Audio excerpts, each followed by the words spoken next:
Thank you for that warm introduction. I'm told I have 15 minutes, so the first 100 slides should just about fill that time. No, I only have a few points to make. This will be, I think, a change of pace. Just a disclaimer first, I work for an organization in Geneva, Switzerland called FIND, the Foundation for Innovative New Diagnostics, and we develop diagnostic tests for diseases of poverty. We really try to work in this middle place in the value chain, doing some discovery research, but really trying to liaise with national research institutes and trying to always partner with commercial companies for manufacture and distribution of assays. So what we do is pick up ideas at proof of principle, develop new assays, evaluate them in regulatory trials, and then use scaled up demonstration projects in national countries to look at using these assays for human health and generating some impact. We've spent a fair amount of our work on malaria when we first started the malaria program about 10 years ago, trying to look at improving the use of existing malaria assays. This is a remarkable event in public health. This is the number of malaria rapid tests that have been used per year to diagnose malaria in developing countries. And as you can see, this is a rapid rise, primarily for two reasons. One, that there was a policy change at the WHO that mandated that people get, before they get artemisinin combination therapy, get tested with a parasitologic-based diagnosis.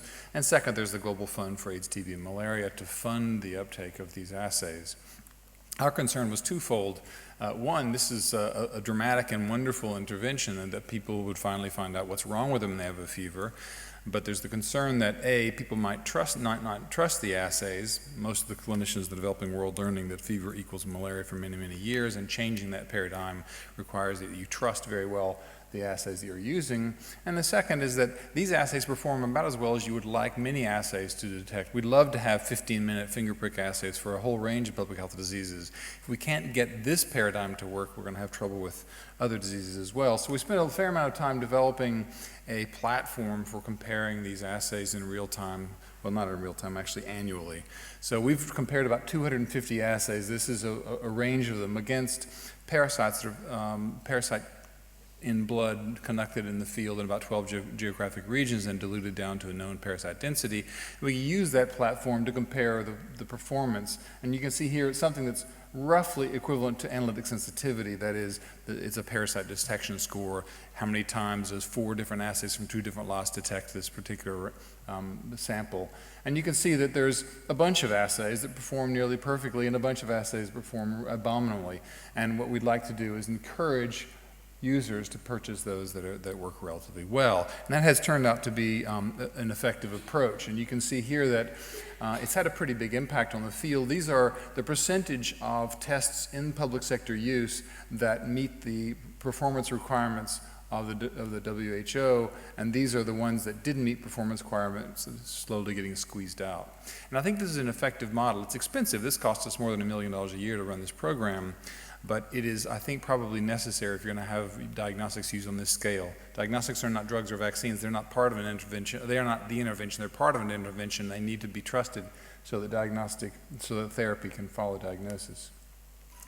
All this use of malaria rapid testing gives you a second benefit other than telling an individual patient what's wrong with them, and that's giving you some clue what is going on with your disease control efforts.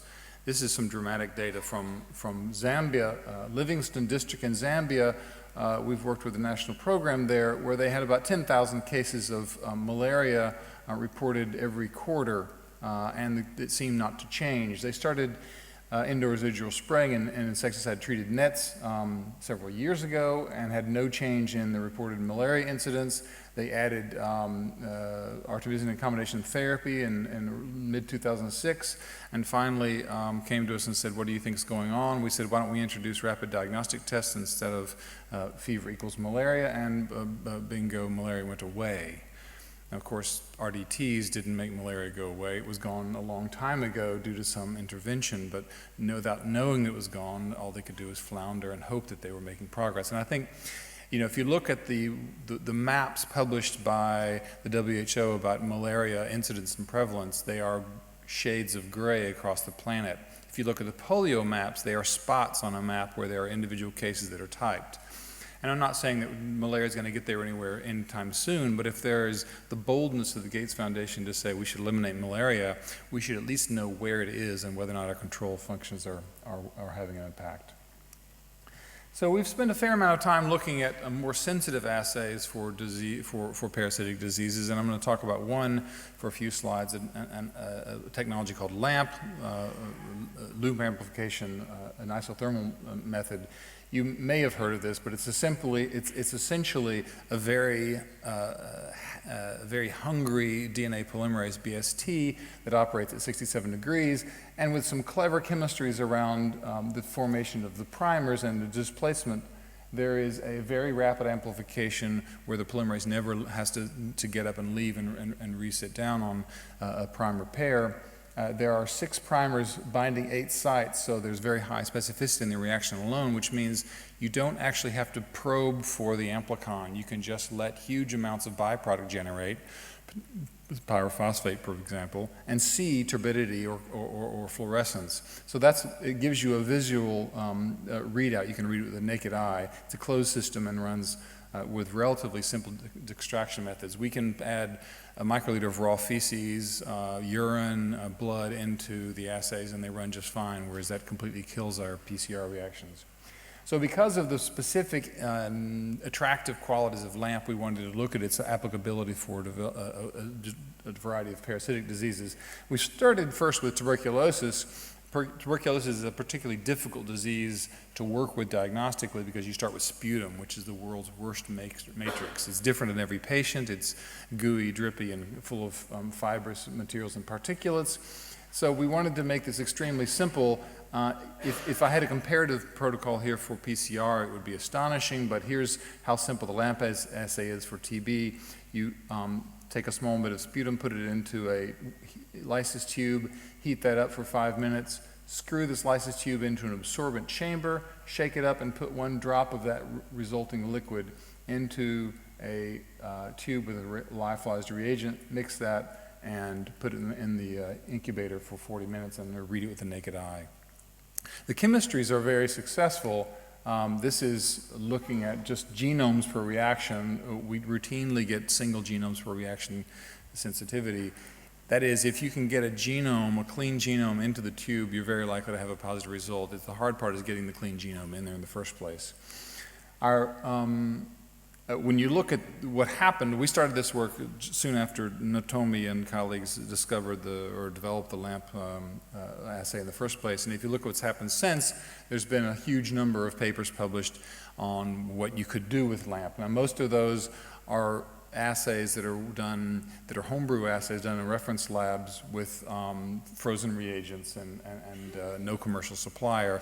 So they're interesting, but they're completely non-replicable. You can't go back unless you are a foundation unto yourself and get these assays created and distributed, plus you have no license. So we wanted products and not ideas. So we've worked on, for bloodborne diseases, sleeping sickness, malaria, and Chagas disease, a variety of blood collection approaches from dried blood spots to whole blood into this absorptive column I talked about, to a simple process of boiling the material and centrifugation and using just simply the supernatant. We have lyophilized reagents that are stable at 30 to 35 degrees for 18 months. They come as tubes, so you simply add your supernatant or excipient, shake it, and put it into either a turbidimeter or simply a heat block, and then you can read it with the naked eye. This is the first assay we developed for sleeping sickness, and you can see it has remarkable sensitivity. We could do, compared to PCR, we were able to dilute it out 2 or 3 times more, getting way less than 1 parasite per mil sensitivity. This is a 500 to 800 copy per genome target. We went on to go ahead and CE mark and launch that assay. It detects about less than 8 parasites per mil, depending on the blood processing approach you use. Reaction time 10 to 40 minutes. And now this has been taken up in Uganda for their Rhodesiense elimination campaign and has been integrated and rolled out in DRC in a strategy that's using a new rapid test we're using for the primary care setting, and then referral to LAMP centers for LAMP detection. For malaria, we again also looked at a series of primer sets for a number of different genes. Our target was to detect 1 to 5 parasites per microliter of every human species of malaria and have very simple extraction methods. Our first feasibility study showed that it was feasible with a set of mitochondrial targets.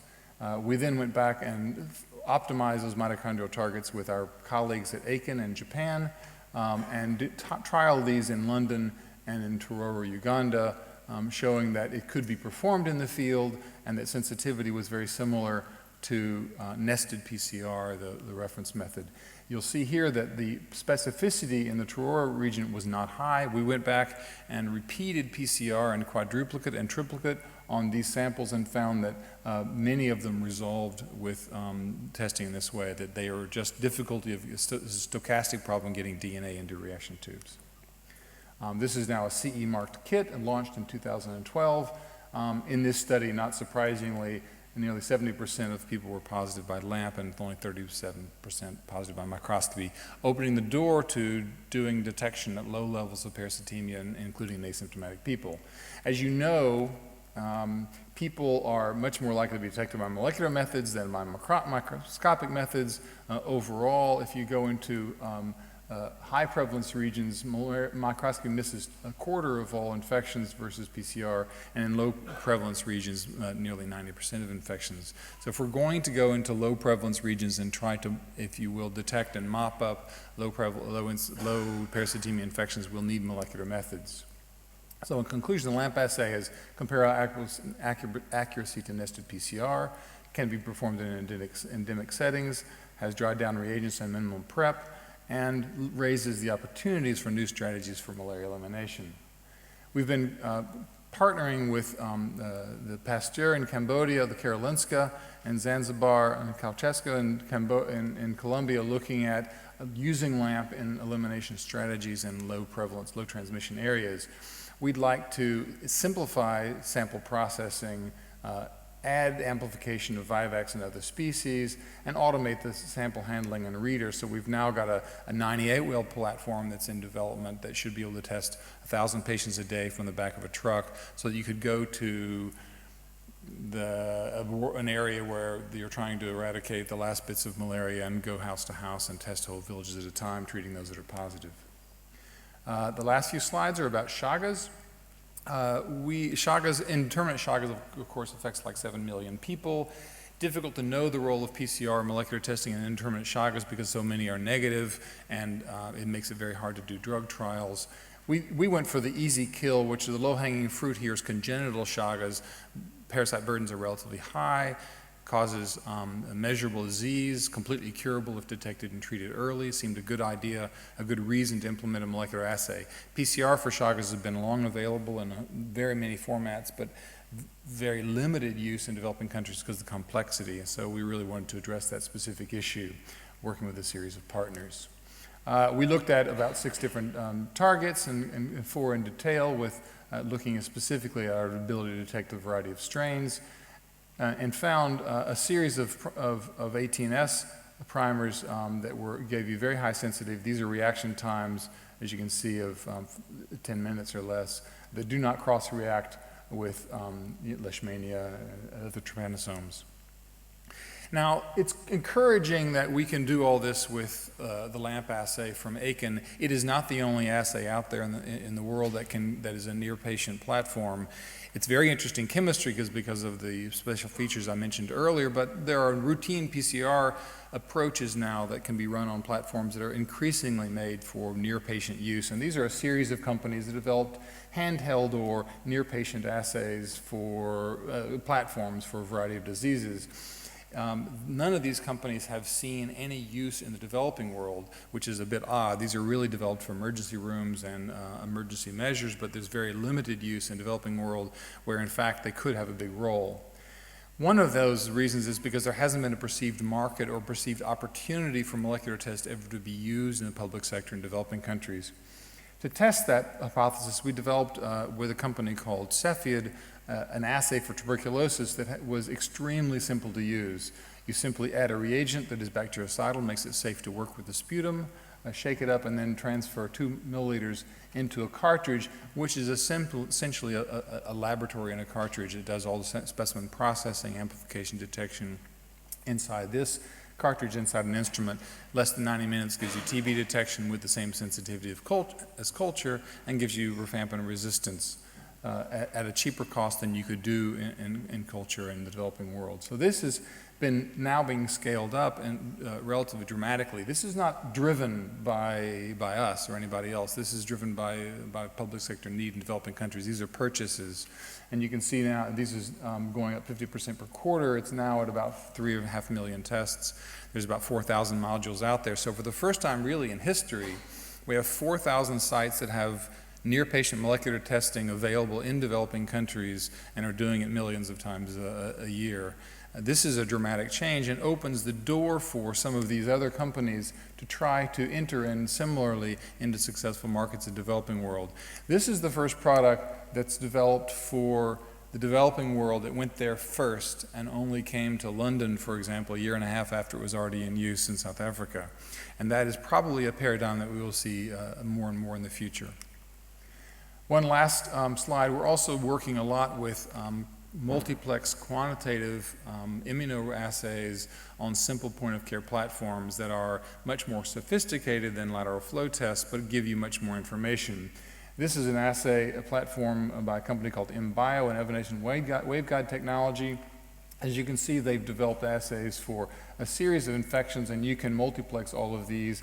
We've added an 80 antigen serology test for tuberculosis on there, and are now in large-scale field trials to look at the antigen response variability across populations.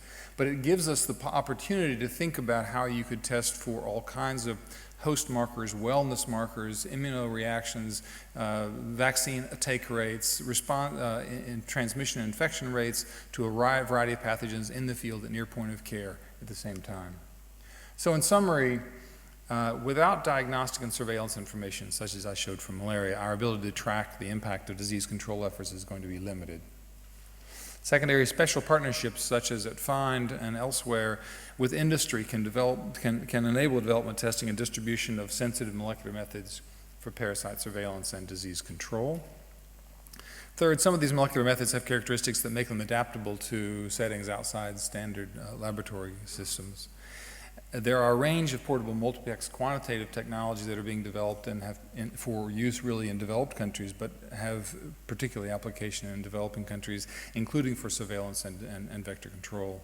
And lastly, as we showed for malaria and for the TB assay, policy frameworks and sustainable funding are in the end going to be critical to the success of any of these ventures. Thanks.